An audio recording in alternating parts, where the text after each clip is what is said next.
అన్నా చెల్లెళ్ళు చాలా ఆత్మీయంగా జరుపుకునే పండగ రక్షాబంధనం. ఈరోజు ప్రపంచవ్యాప్తంగా ఉండే భారతీయ కుటుంబాలన్నింటిలో కూడా ఒక శుభదినం. అట్లాంటి ఈరోజు ఈ పండుగ జరుపుకుంటున్న ప్రతి సోదరికి, ప్రతి సోదరుడికి హృదయపూర్వకంగా మా అందరి తరపున శుభాకాంక్షలు తెలియజేస్తూ, తెలంగాణ రాష్ట్రంలోని ప్రతి సోదరికి, ప్రతి సోదరుడికి కూడా ప్రత్యేకంగా ధన్యవాదాలు తెలియజేస్తూ, మరి మా సోదరి కవిత గారు ఈరోజు రక్షాబంధనం తరపున సందర్భంగా మాతో లేకపోవడం బాధాకరమైనప్పటికీ తప్పకుండా వారికి కూడా న్యాయం లభిస్తుందని, 155 రోజులుగా ఏదైతే వారు వేదన అనుభవిస్తూ ఉన్నారో తప్పకుండా అత్యున్నత న్యాయస్థానంలో న్యాయం లభిస్తుందని చెప్పి కూడా మనస్ఫూర్తిగా ఆశిస్తూ, మరొకసారి ప్రతి సోదరుడికి, ప్రతి సోదరికి కూడా హృదయపూర్వకంగా శుభాకాంక్షలు అభినందనలు.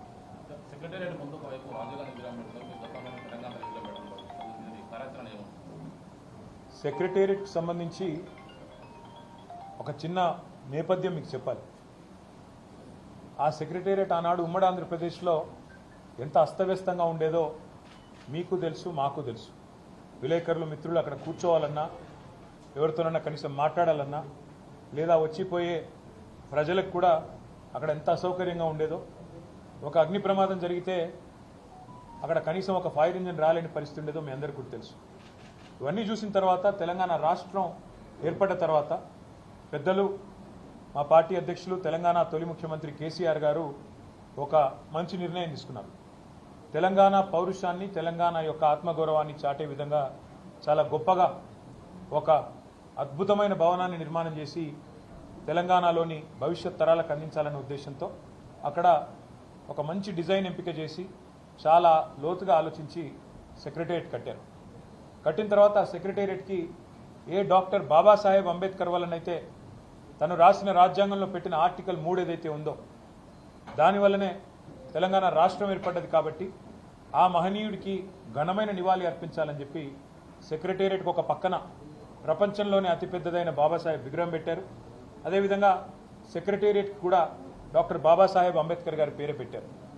దాంతోపాటు కేసీఆర్ గారు అసెంబ్లీలోనే చెప్పారు, ఆ సెక్రటేరియట్లో కూర్చుని పరిపాలించే పాలకులు ఎవరైనా భవిష్యత్తులో వారికి వందలాది మంది తెలంగాణ బిడ్డలు ఎవరైతే త్యాగాలు చేశారో, తమ ప్రాణాలు అర్పించారో, అమరులయ్యారో, వారి ఆశయాలు, వారి త్యాగం నిరంతరం గుర్తుండే విధంగా, వారి త్యాగ నిరతి నిరంతరం జ్వలిస్తూనే ఉండే విధంగా అమర జ్యోతిని కూడా సెక్రటేరియట్కి ఎదురుగానే అద్భుతంగా ఒక పర్యాటకులను కూడా ఆకర్షించే విధంగా, అదేవిధంగా ఆ స్ఫూర్తి పాలకులకు కూడా నిరంతరం అందే విధంగా అమర జ్యోతిని ఎదురుగా పెట్టడం జరిగింది.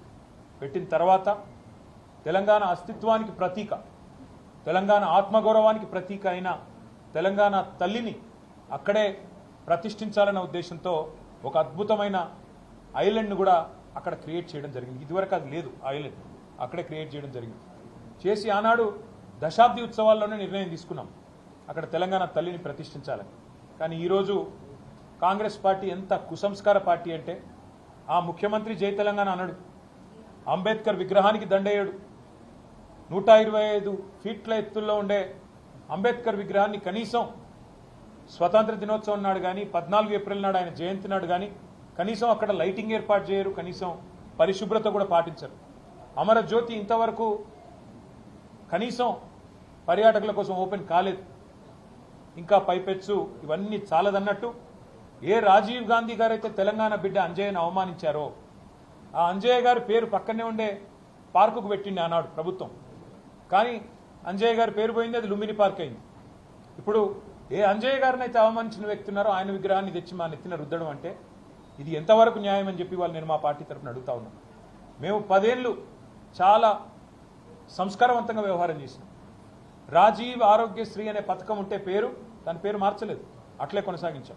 మా పేరు పెట్టుకోవచ్చు, ఇంకో పేరు పెట్టవచ్చు, కానీ మార్చలేదు.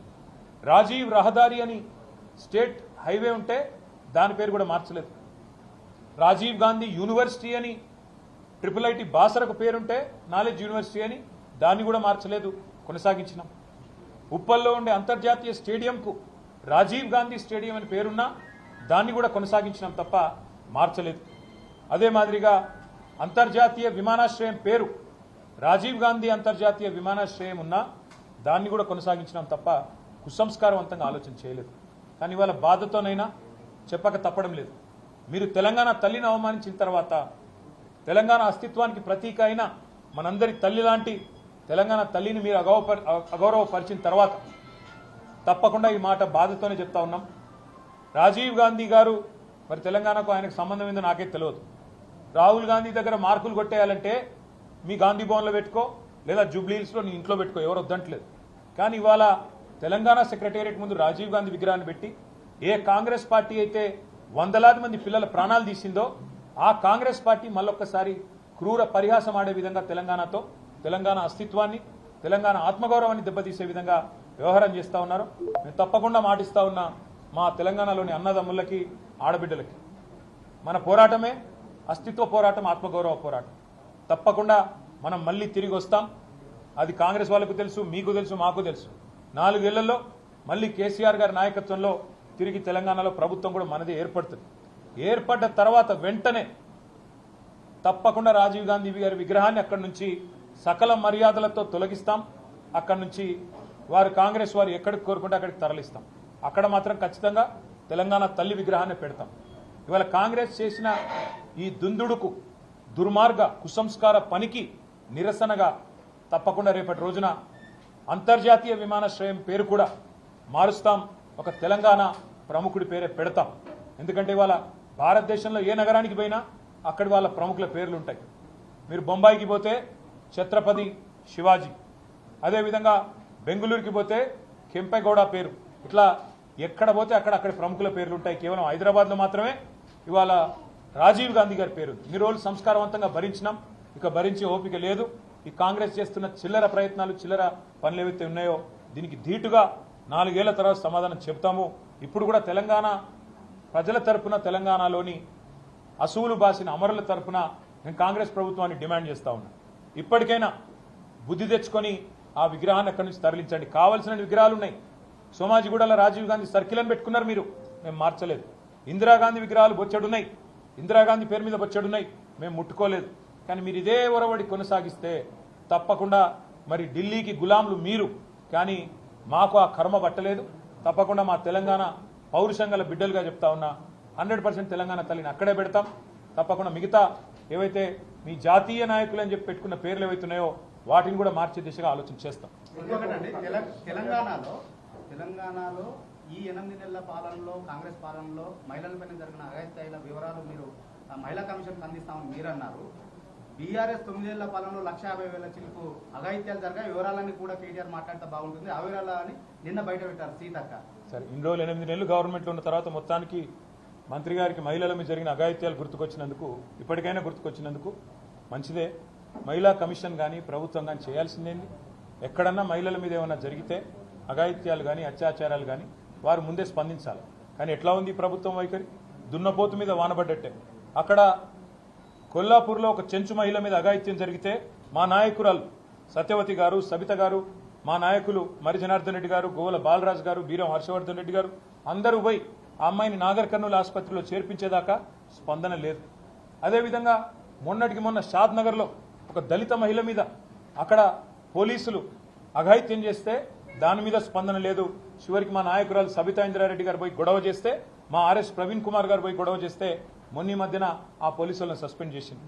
ఒకటి కాదు, ఇవాళ చెప్పమంటే ఎన్ని అఘాయిత్యాలు, ఎన్ని అత్యాచారాలు జరుగుతున్నాయో తెలంగాణలో 8 నెలల్లో మీరే మీ కళ్ళ కట్టినట్టు చూడొచ్చు.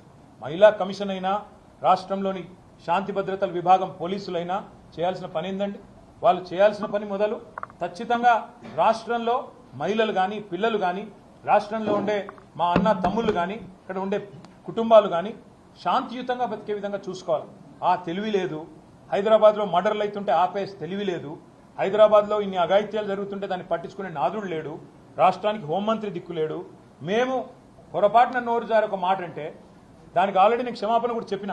ఇక ప్రపంచంలో ఇంతకంటే పెద్ద సమస్య లేనట్టు దాన్ని సమస్య చేసి కావాలని దానికి రాజకీయ రంగు పులిమి ఇవాళ ప్రయత్నం ఏదైతే చేస్తున్నారో నేను మంత్రి గారికి ఒకటే చెప్తా ఉన్నా, మీకు మహిళల పట్ల చిత్తశుద్ధి ఉంటే మీ ప్రభుత్వానికి తప్పకుండా ఒక ఎంక్వైరీ చేయండి. ఎలాంటి అఘాయిత్యాలు జరిగాయి, ఏం జరిగినాయి, శాంతి భద్రతలు ఆనాడు ఎట్లుండే, ఈ రోజు ఎట్లుండే, ఏం చేసిందండి ఆనాడు మా ప్రభుత్వం. ఇక మా మహమూద్ అలీ గారు ఇక్కడనే ఉన్నారు, హోంమంత్రిగా పనిచేశారు.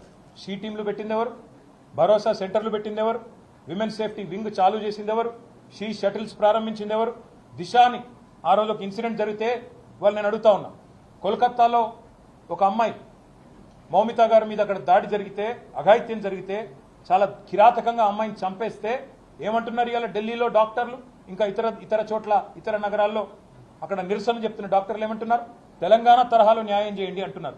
That is KCR, that is Telangana. మీకున్నదా మాట్లాడే నైతిక హక్కు? వాళ్ళు ఏం జరుగుతున్నది తెలంగాణలో? ఎవరి మాన ప్రాణాలకు రక్షణ లేదు, ఆస్తులకు రక్షణ లేదు. తెలంగాణలో విచ్చలవిడిగా ఇవాళ కిరాతకంగా హత్యలు జరుగుతుంటే పట్టించుకునే నాదుడు లేడు, హోమ్ మినిస్టర్ లేడు. వీళ్ళు మాట్లాడతారా? తప్పకుండా అన్ని విషయాలు ప్రజల దృష్టిలో పెడతాము. 100% ప్రజల దృష్టిలో కాంగ్రెస్ పార్టీని ఎండగడతాం. Thank you.